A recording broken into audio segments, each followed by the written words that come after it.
And the next part, you have you being yourself. And you have a function of that. So you have DF of you. So what I mean by DF of you is you're taking all the individuals, including yourself, and each DF of you is an individual. And you sum up all the individuals in the whole world. And once again, you get yourself back, plus the arbitrary constant of individuality assigned by God, or the arbitrary constant of circumstance. Anyway, so let's look at this second part a little further. What does it imply? Well, it implies that there's a universal self of sorts which we are all connected to, and then we are individualized by God. However, we do have this common self which we have in common with all of humanity. This common self, in fact, probably constitutes rather, this self, this universal self, constitutes a large portion of herself. And a smaller portion of herself is what makes us unique. So this arbitrary constant of individuality is assigned by God.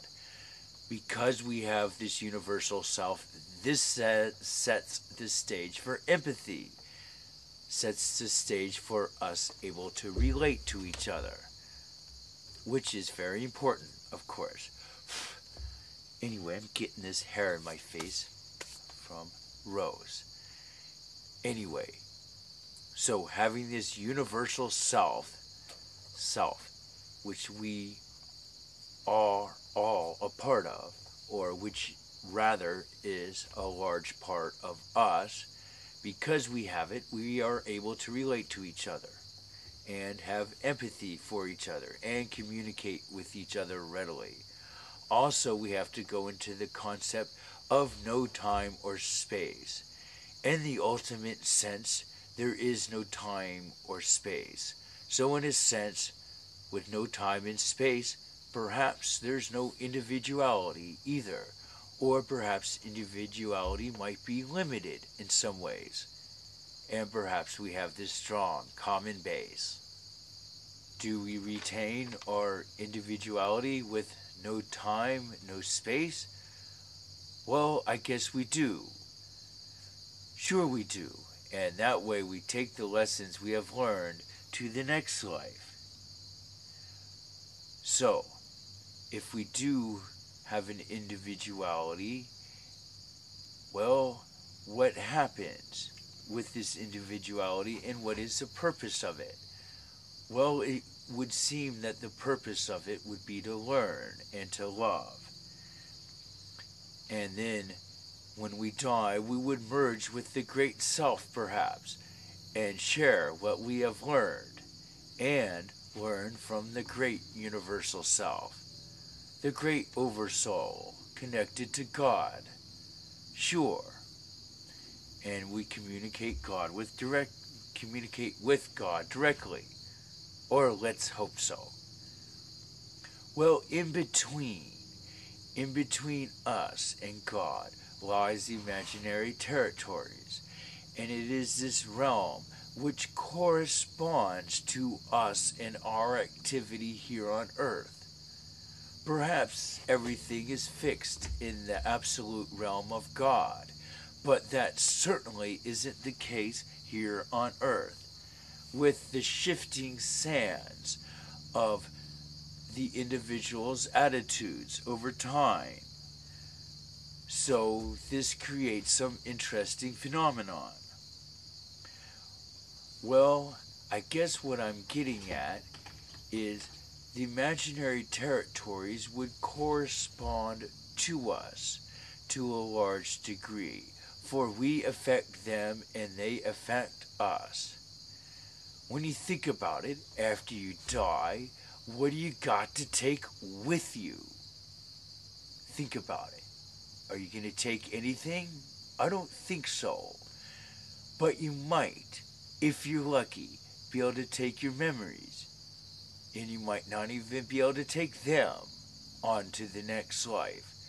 But perhaps you carry some of your dispositions, some of your attitudes, some of your morals and behavioral patterns. Perhaps those, or some of those, you might be able to carry on to the next life. And hence we have the imaginary territories. For that's what is substantial, is our attitudes and our morals, why we do things. I'm sure God is greatly concerned with this. So, with God being concerned with it and us being concerned with it, and perhaps being able to take some of our morals and attitudes with us after we die, well, all those reasons kind of lead me to believe in the imaginary territories of thoughts, which are the imaginary territory, rather, you are associated with would be determined by your attitudes and morals at that time. That's the key, because your attitudes change. Thus, your imaginary territories change. I'm going over properties of the imaginary territories and in anticipation of reading about what the Sufis think of the imaginary territories, what Schwarty thinks of them, and what Swedenborg thinks of them. But anyway, so I'll read this book later. But since I have the imaginary territories too, and I created them, and this is my first encounter of anything like the imaginary territories, in anticipation of the encounter, I would like to lay down some properties. So one of the properties is that you can shift from imaginary territory to imaginary territories with your ever-shifting attitudes and morals.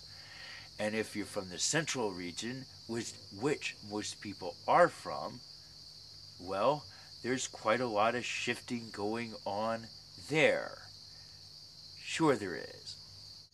Some people change their imaginary territories often, and some are more stable and remain with their imaginary territory more because their value systems and attitudes are more stable and less shifting. So, also, well, there's, in addition to the territories created by your attitudes and your value systems, there might be many, and in fact are many other imaginary territories too, relating to all sorts of aspects of our humanity. Perhaps imaginary territories of art, of education, and imaginary territories of other sorts too. But I'm concerned with imaginary territories dealing with attitudes and morals, because I'm assuming that's what God is most concerned about. And perhaps those are the ones that have the most substance and reality to them.